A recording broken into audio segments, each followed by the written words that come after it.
Ray, mungkin terkait dengan ini, dengan jumlah penambahan kasus COVID ini, apakah koordinasi dengan pemerintah tim gugus dari provinsi terkait dengan penanganan ke depan seperti apa, Pak? Betul. Tadi sore saya dan tim gugus Dinas Kesehatan Provinsi itu melakukan diskusi terkait langkah-langkah yang harus dilakukan oleh pihak PT Freeport. Yang pertama adalah data-data kesehatan.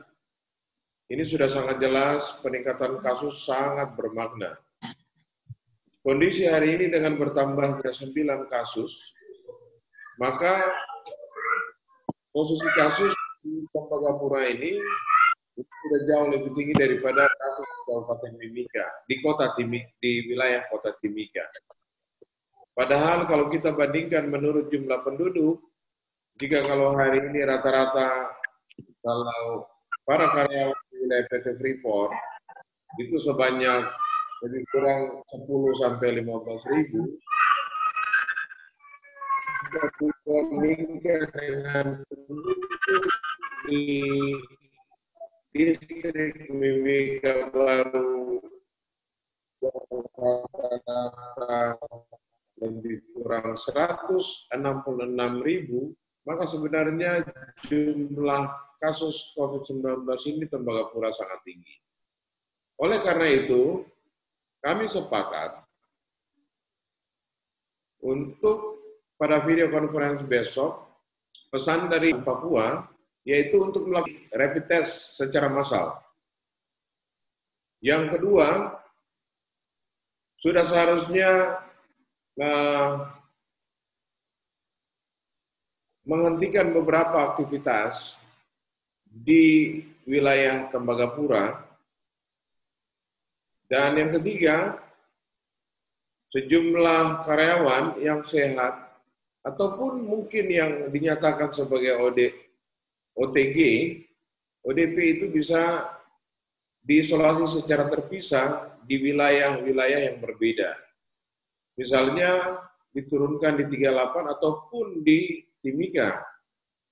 Jadi itu harapan yang dilakukan. Memang kami sendiri sangat khawatir kalau melihat jumlah ini, lebih kurang hari ini di Rumah Sakit Tembagapura, itu ada 66 orang yang sedang dirawat, baik dalam status sebagai kasus COVID-19 maupun sebagai PDP. Yang jelas tawaran yang akan kami lakukan adalah tinggal memilih apakah pasien COVID tetap dirawat di atas,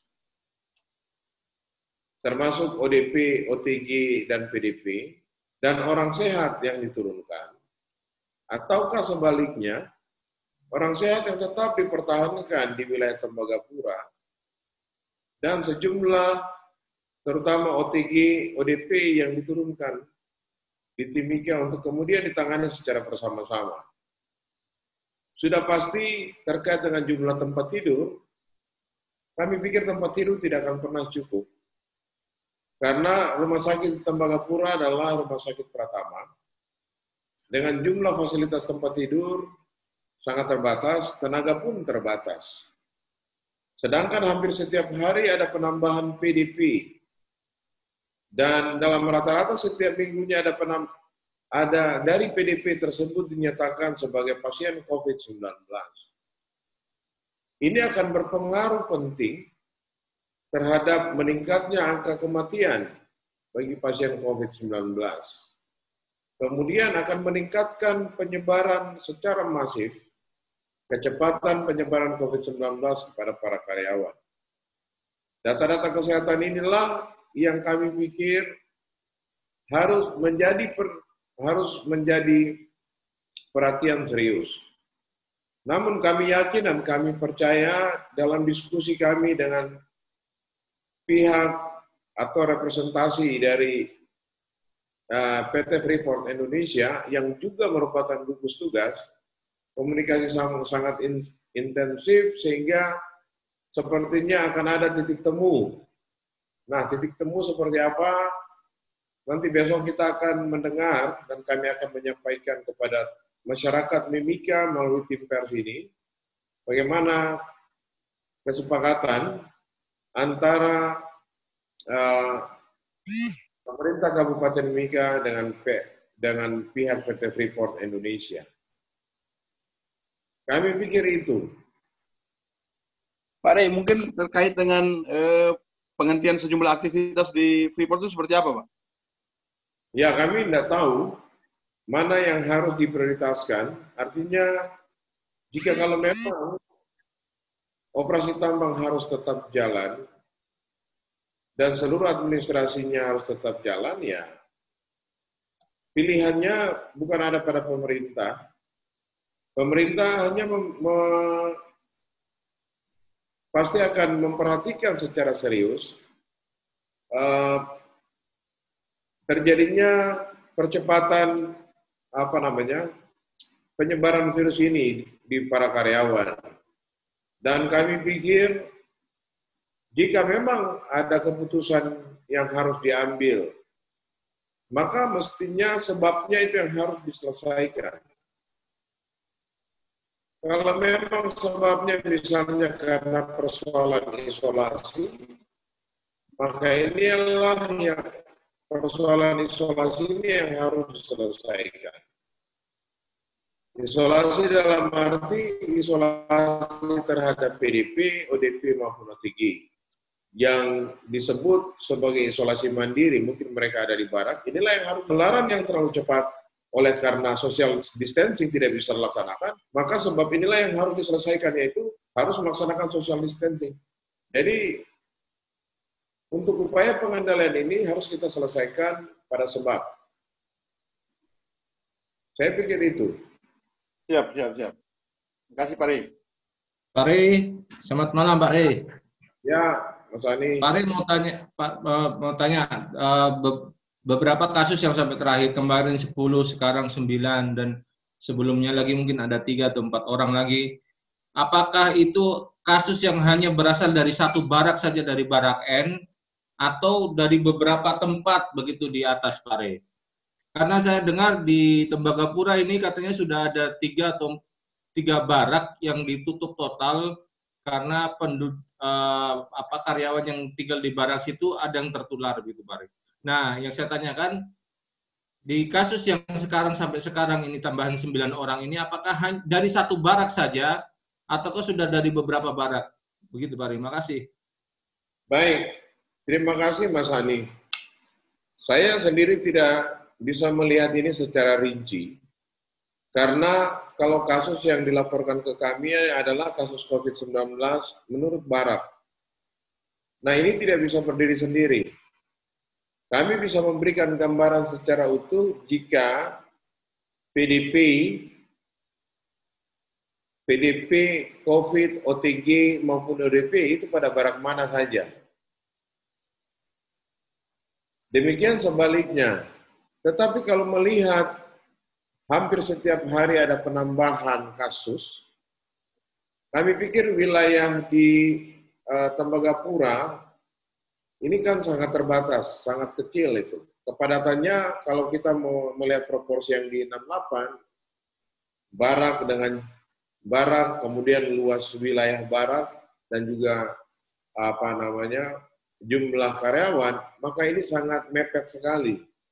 Artinya kemungkinan sudah tidak ini penyebarannya kemungkinan ini masif dan sudah merata. Menurut kami, ditambah dengan suhu yang dimana kita tahu curah hujannya jauh lebih tinggi dibandingkan kota Timika. Tapi apapun kondisi Tembagapura sampai malam hari ini, saya sangat berharap kita semua tetap bersabar, kemudian kita semua tetap berpikir secara jernih. Kami yakin bahwa para rekan tim gugus tugas di wilayah PT Freeport juga pasti akan melakukan langkah-langkah yang terbaik buat para karyawan. Nanti hal-hal yang disampaikan oleh para rekan-rekan wartawan yang saya tidak bisa jawab, sebagaimana kondisi di Tembagapura, ini akan menjadi catatan untuk bisa kami sampaikan juga untuk ada gambaran situasi. Saya pikir teman-teman pers, saya sangat berharap bisa memberikan kesempatan juga kepada teman-teman tim kesehatan yang ada di Rumah Sakit Tembagapura dan juga di tim investigasi Public Health Malaria Control untuk bekerja, untuk menyiapkan data-data. Saya sangat berharap di malam hari ini masalah kemanusiaan. Saya mengajak teman-teman wartawan mungkin bisa menulis ini supaya juga menjadi kekuatan bagi teman-teman kami yang ada di Rumah Sakit Tembagapura maupun tim investigasi di wilayah Tembagapura. Saya sebenarnya lepas daripada tim gugus sebagai orang kesehatan, saya merasa prihatin dengan situasi yang terjadi. Saya tidak bisa membayangkan bagaimana dengan cuaca, dengan situasi keamanan, jumlah tenaga yang sedikit, kasus yang menyebar secara cepat dan masif, pasti akan ada kepanikan. Oleh karena itu saya sangat berharap tim pers juga paling tidak, karena kita adalah satu tim, bisa memberikan support melalui tulisan-tulisan kepada tim yang ada di Tembagapura. Memberikan penguatan juga kepada para karyawan supaya mereka tidak ketakutan. Karena membaca berita hari ini sudah tidak seperti Timika 10 tahun lalu yang harus berlangganan koran. Tapi membaca berita hari ini ada media elektronik yang hampir setiap saat itu para pembaca dimanjakan untuk tulisan-tulisan itu. Saya pikir gitu. Pak Rey, satu lagi Pak Rey. Silakan. Terkait ini Satpol PP dan Dinas Perhubungan yang sampai saat ini mereka dikarantina. Dampaknya adalah sekarang ini sore-sore ini warga sudah mulai berani berjualan lagi, Pak Rey. Mungkin karena satu memang warganya ini kita susah diatur. Yang kedua yang ngatur juga kebetulan juga dikarantina, Pak Rey. Mungkin dari langkah tim gugus bagaimana Pak Rey untuk menanggapi permasalahan seperti ini? Karena saya lihat sudah tidak hanya kemarin kan di depan Bobu Salam ya. Sekarang itu sudah agak menjamur di beberapa tempat lagi, sudah agak menyebar lagi Pak Rey. Mungkin itu Pak Rey. Terima kasih. Mas Hani memang benar. Sebenarnya Timika ini kalau kita lihat pada level provinsi, terus kita bandingkan dengan Tembagapura, sebenarnya kita termasuk cepat. Saya sampai hari ini saya optimis bahwa di Timika akan bisa lebih cepat menyelesaikan masalah ini. Kuncinya cuma satu, masyarakat. Masyarakat sampai hari ini kami lihat tidak disiplin. Pagi hari sampai sore hari masih tetap beraktivitas seperti biasa. Padahal virus ini berpindah karena pergerakan. Saya prihatin sekali bahwa masyarakat ini, teman-teman kami yang ada di Dishub, di Damkar, kemudian yang ada di Satpol PP, pada akhirnya mereka harus melakukan isolasi. Mereka yang mestinya tidak perlu ada di jalan, tapi karena masyarakat tidak disiplin, mereka turun ke jalan, kemudian akhirnya mereka pun mungkin terpapar karena tugas-tugas tersebut. Saya tidak tahu apakah masyarakat Mimika ini masih punya rasa solidaritas bahwa ini masalah pandemi global, ini sedang terjadi wabah. Paling tidak kan bisa menahan diri. Aktivitas terjadi seperti biasa-biasa. Jadi memang butuh kebijaksanaan dari seluruh warga Mimika. Saya pikir itu, Mas Hani. Saya hanya bisa menghimbau itu kepada masyarakat untuk bisa tetap disiplin tinggal di rumah. Kalau jika tidak penting, tidak usah keluar rumah, tetap pakai masker. kondisi hari ini rata-rata dari 10 orang yang kita tes, pasti 1 diantaranya positif. Jadi semakin menyebar. Semakin menyebar, yang kami khawatirkan adalah kasus COVID di Kabupaten Mimika, khusus di wilayah Mimika Baru dan juga distrik Wania, sebenarnya kalau kita lihat hampir flat. Kalau teman-teman media mengikuti, dari jumlah yang kami sampaikan, jumlah penambahan baru, ini di Mimika sudah hampir seminggu, padahal ada lebih dari 40 sampel yang dikirim oleh RSUD, tidak ditemukan. Itu artinya sebenarnya negatif. Ini artinya ada harapan untuk pemulihan di Kabupaten Mimika. Jadi kuncinya sebenarnya ada di masyarakat.